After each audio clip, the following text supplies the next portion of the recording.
here at River City Warriors at the Kali Academy. And just want to give you a few things to work on with the Espadq Y Daga, which just means stick and knife. Sometimes we refer to it as long and short. One of the things we go back to in Kali training, like if you think about the movies John Wick or The Bourne Identity, which those films were choreographed by our group under students of Guru Dan Asano, and of course Mr. Asano himself has a litany, a legacy of experience choreographing various fight scenes in films way back to like the Bruce Lee, then Steven Seagal, 90s era, and then his students like Jeff Amata, who did some Jet Li films and just about touched everything in the early 2000s, including the movie 300.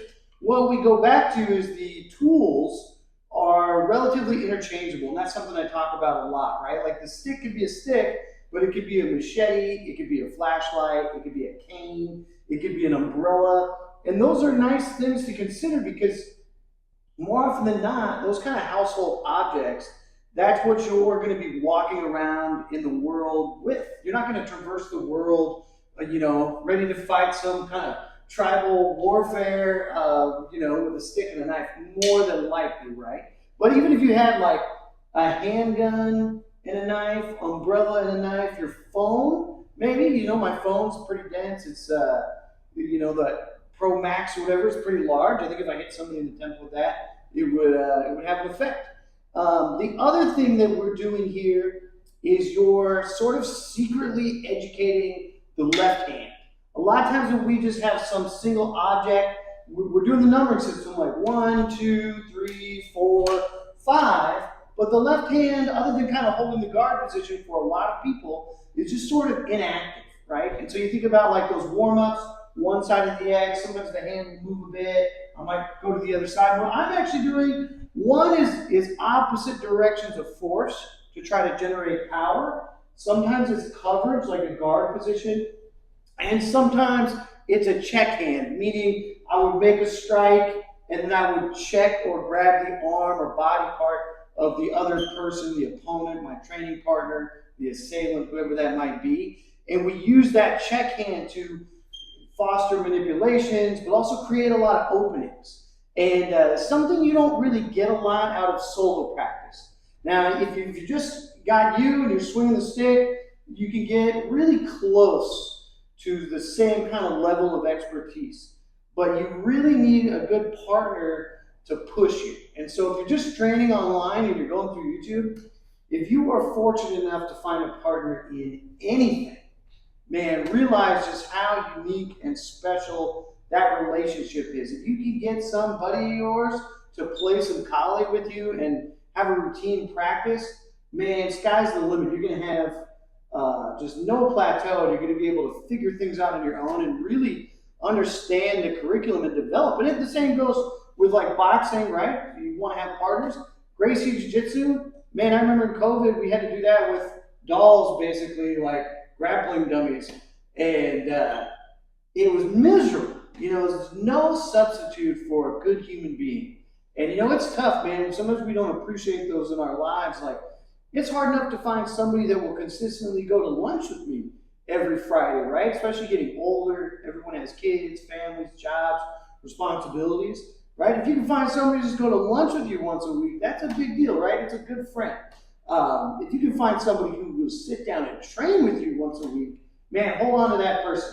But let's go through this. So I'm just going to give you something simple, and then I'm going to give you a combination. So if we go back to the numbering system, angle 1, angle 2, this is the Asano Kali blend, angle 3, angle 4, and angle 5, right? Okay, so what's this hand going to do?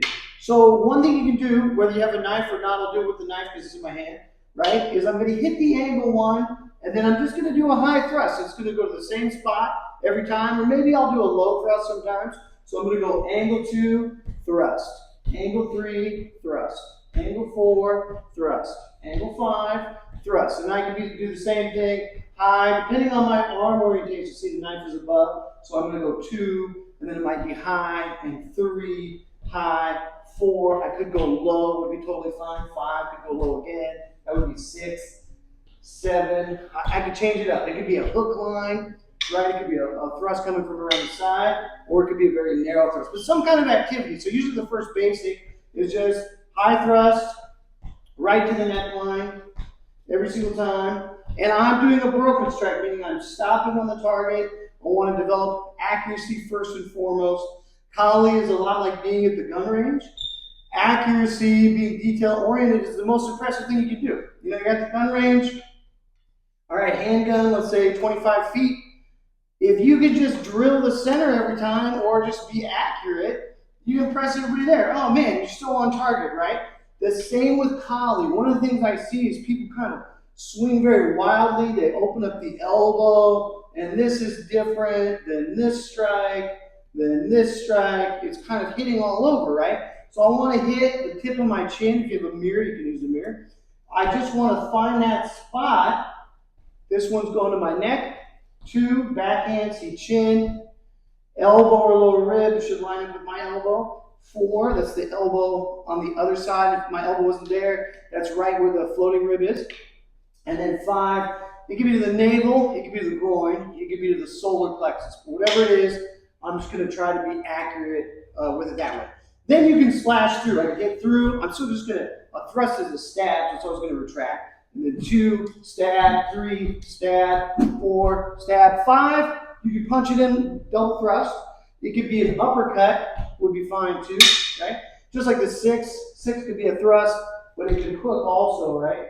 See, then it sets up different combinations. Then you play with that, and maybe you go 1, 2 thrust, 3, 4 thrust, 5, 2 thrust, 1, 4 thrust, 3, 2 thrust. And you just get used to putting the left hand in the action so that it's just not sitting here sort of stagnant as a bystander, right? You want to be able to use that. And then if it was empty hand, you can think of it like you're going to throw a jab, right? I'm going to throw a hook. The range of this should be longer than my boxing. So if we replicate it, just like the knife, then instead of a thrust, we're just going to use what we call a check hand. And that means like there's some kind of defense, or like I hit somebody in the hand who's holding an object. I hit him in the hand, and then I check that hand. So we think about blocking, right? The strike's coming in, I hit the hand, I check the hand, and then I hit back to the vital target of the body, the ribs or whatever it is that I'm aiming at. But if somebody's just kind of has their guard up posturing, I don't need to wait to be hit like, okay, when they hit me, I'm going to do cool stuff. I can hit the hand, check the body before the strike happens, and then hit again, right? And so that way you can kind of bring a little bit of intention and aggression to the situation. So it's the same as the knife here. So 1, put the check hand in. 2, put the check hand in. 3, put the check in. 4, check. 5, check. Okay. Just practicing that, you could do so much with it, right? Like I could do one side of the X, thrust. Other side of the X, thrust. Horizontal strikes, thrust. I could do my Sinawali's with the dagger. Okay, and then Sinawali just means sort of interwoven. We really think of it as just double stick, double tool combination. So if we go Espadq Y Daga, this is a common combination. It's confusing at first for most people. There's a few moving parts, but really you're basically going to do most of Heaven 6, right? If you can do Heaven 6, you can do this. So Heaven 6 is a forehand followed by a backhand and another backhand. So the first forehand follows through, the second backhand follows through. Now I have the side guard position. The third hit is going to retract, right? So it's 2 slashes, and then I consider that a jab. And in Tagalog, we would say it's a laptik is a slash, and a witik is a jab, right? So slash, slash, jab, slash, slash, jab. So this drill I'm going to give you is called the amaran, and it's kind of your reward for sticking with the video this long. Okay, and I'm just going to do it first. So basically what the amaran is the end of it. There's a prefix to this too, and I'll talk about that at the end. But it's a downward X, but the second beat is a witik. It just retracts, and it's going to drop. So that becomes a redondo, which means it's a circular strike. Okay, so 1 and 2, if you just sort of dead-handed, you just let it fall. Okay, and now as that falls, the knife is going to come up. If you've studied other systems like Bill Braille, what you'll find is this combination incorporates Bill Braille guard positions. Like this is called a stoka number 2 because I'm on the 2 line and I have the knife here below the elbow. So I go 1 and 2. So you notice I drop the knife out of the way because I don't want to run the risk of running it into my own arm. So I go 1, drop the knife, 2. Let it dead hand, just let it fall. They're going to trade places. The stick's going to come to the hip and the knife's going to come up. And now I'm going to thrust horizontal. I'm going to backhand. And now we're back to that side guard position. I'm going to rotate my hand and I'm going to go palm up. And that's the finish, but also the start of the movement again. So forehand, backhand, trade places, thrust, rotate, backhand, palm up thrust. Back to the beginning. Forehand, backhand, palm down, rotate, backhand, palm up, right? You'll see this corkscrew action, and that's a lot of using the knife. There's this principle called thrust to slash, slash to thrust, or thrust to thrust. And it just means if I hit something, there's a benefit to rolling it, right? Because I can roll to another slash, but see, that also sets up the thrust. And it also prevents you, if you hit something pretty hard, you might get stuck in the object. So the idea is that rolling sort of opens it up and it pulls it through also. So I'm going to go forehand, backhand, thrust and roll, backhand, palm up thrust. 1, 2, 3, 4, 5. You can start to see this can become a rather quick combination. 1, 2, 3, 4, 5. Just like Heaven 6 can become a quick combination. So I mentioned Heaven 6 earlier. So if we take a closer look at what we're doing here, it's really like this hand was just over here on the side, and I go forehand, backhand, and now what do? Forehand, backhand, backhand, but instead of retracting, it just goes across to the other side. But it could easily become Heaven 6. I could just be here repping Heaven 6, and then I could go into the Amaran, or some people on the internet I've heard referred to as the butterfly pattern. Okay? Next thing we're going to talk about is a little bit of forward. You can see I got the triangle here. So instead of stepping to this point, I'm going to visualize there's another triangle here next to me, just so I can stay in frame. So we're going to go forehand and backhand, and now the knife is shorter than the stick, right? Earlier I called this long and short. So I'm going to go forehand, backhand, and I'm going to take a step through to hit with the knife. And then backhand again, and that means I'm already in range for this final thrust of the backhand. And now we're going to use this stepping through and dropping back footwork, or some people call it the vertical triangle. Because see, if there's another triangle right here and I'm standing on a diamond, I'm stepping to the top point of the other one. So let's say, hey, that's the vertical triangle. In English, we just refer to it as stepping through and dropping back. But it's in an educated way. I don't want to bring my feet lazily together like I'm walking. I want to walk in a guard so that basically I'm on like 2 railroad tracks whenever I switch positions. Same in boxing, right? If I threw like a step hook, boom, when I land, I need to land in a guard position, not just kind of clumsily take a step forward because then I could be interrupted. My base is garbage, right?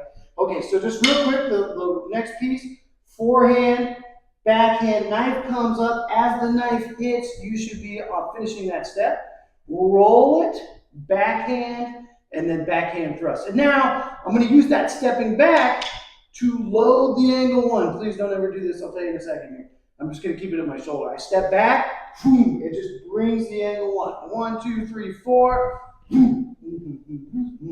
So 1, 2, 3, 4, 5 beats. This starts the next one. Honestly, if you got somebody in the ropes, they're dazed, you've hit them, nothing wrong with this, what people in colleague FMA refer to as the chamber position. But it is sort of like the big gun in boxing. If I chase somebody around like this, that's a very amateurish thing to do. Often it's not going to land. That's the universal signal where I'm going to punch you really hard right now, right? Right cross is coming. It needs to be set up. So 90% of the time, you'll notice my elbow stays where it is, The stick is floating over the shoulder, and I just move from here. 1, 2. And I can still whistle the stick, put a lot of power into it, but I'm not opening myself up. It's just like putting that hand behind me. If somebody's in front of me, they should just come forward and take the center line. And a lot of this is stuff you figure out working with partners, sparring with partners, because everybody's going to explore it. You know, it's tough to reinvent the wheel, but tinkering is sort of something that's in human nature, right? We are better innovators than we are creators, right? We iterate. We kind of take something, we tweak it a little bit. Like, what are we on? iPhone 16, 17? I don't even know. It hasn't really changed dramatically since the first one that was really disruptive. We kind of tune it a little bit more each time. And that's what you're just trying to do here. You're trying to fine-tune your guard position. You're trying to fine-tune your footwork. And working on it on your own is great. Working with a partner is really going to help you fast track it. All right, so let's finish this up here. So Amaran or butterfly combination, forehand, backhand thrust, backhand thrust. So I could be working like the box pattern with a partner, and then I might go largo mono, and I might go in to that flow right there. I might hit the limb, I might go into it. So the next thing you want to do is what I was just talking about. We want to iterate, we want to tinker. We want to like bend the rules a little bit, we want to pull apart. So what we can do is we can prefix the Amaran with any 3 count, and you can come up with your own. As long as it ends in a forehand, it puts us on this backhand side, so we can do the downward X that creates that retraction. So I might just simply go downward figure 8 3 times, and into the Amaran. If I can do that, I might go upward figure 8 and into the Amaran. Might go horizontal and into it, right? Might go high, low, and into it. Might go low, high, low, and into it. Might do 3 abanicos and then go into it. Again, 3 abanicos, maybe high, low, high abanico. Might simply be triple redondo and then go. Maybe I do extra redondos on this side and then I go. But I'm just coming back. One side of the X and then I go. Other side of the X and then I go. Maybe I go back into the numbering system, and then I go, okay? So the creativity is really boundless, and I'm keeping one thing constant, right? Once I hit that backhand, then I'm gonna engage the knife, I'm gonna follow that combination. But up until then, oh man, I'm freelancing, upward figure 8, going through the numbering system, up, backhand side, bang, back to the combination. Oh, upward figure 8, into abanico, okay? Now I go back to that pattern. And what it allows you to do is marry structure with creativity. And that's kind of a key training principle of mine, is you can't be too structured. Like, it's good to have patterns at the beginning. Okay, I just do this thing. 1, 2, 3, 4, 5. But you better explore the strategy behind it, the tactics behind it, the hows and whys. Why does it work? What am I trying to accomplish? What is my left hand doing? How's my footwork? You're asking like all these questions. And that's okay, but you'll find limits. You know, you just do this thing, and then a lot of people are like, okay, well, I do this combination here, and now I do like downward figure 8 here and upward figure 8, but they don't join them together, right? Oh, I just do the box pattern. Okay, well, why do I have a knife in my hand? Can I incorporate this somehow, right? So you take something that's constant, and that's, in this case, that constant thing is the Amaran. And then we tack on a little freedom and creativity, but not so much that the whole thing falls apart. Like, I could be Napoleon Dynamite level of creativity, and I could just like, you know, I swing whatever, no structure, no form, not really doing FMA at all at some point, right? But I just want to tinker a little bit outside the box. So I just start to think, man, what can I do? Heck, you could go like jab, foot palm, jab, and then you could go into the combination. So I'm changing up the little bit, 3 beats in the front half to give my mind a little creative incentive, but I'm keeping constant that Amaran 5 count flow. And then it gives you the best of both worlds. you start to explore and tinker and innovate a little bit with what you're doing by finding that freedom, but you're constantly polishing one specific technique or thing that you're training on. You know, it's just like if I'm doing Brazilian Jiu-Jitsu, I'm going to try to do the arm bar from the mount. I'm going to learn it very technically, step by step. Then I'm going to do arm bar from the guard. Can I hit the same arm bar from crossbody? Cool. Now I'm going to roll. Can I find that arm bar in a live sparring situation? And sometimes we don't like that process because it can be cumbersome, or you're sitting here like for a minute, there's awkwardness. I don't know what to do, right? Just go back to the numbering system. 1, 2, 1. And then fire it up. Sure. 3, 4, 3. Fire it up. Right? But that's the best advice I can give you. All right? Thanks so much. And I'll see you guys in the future. Where's that?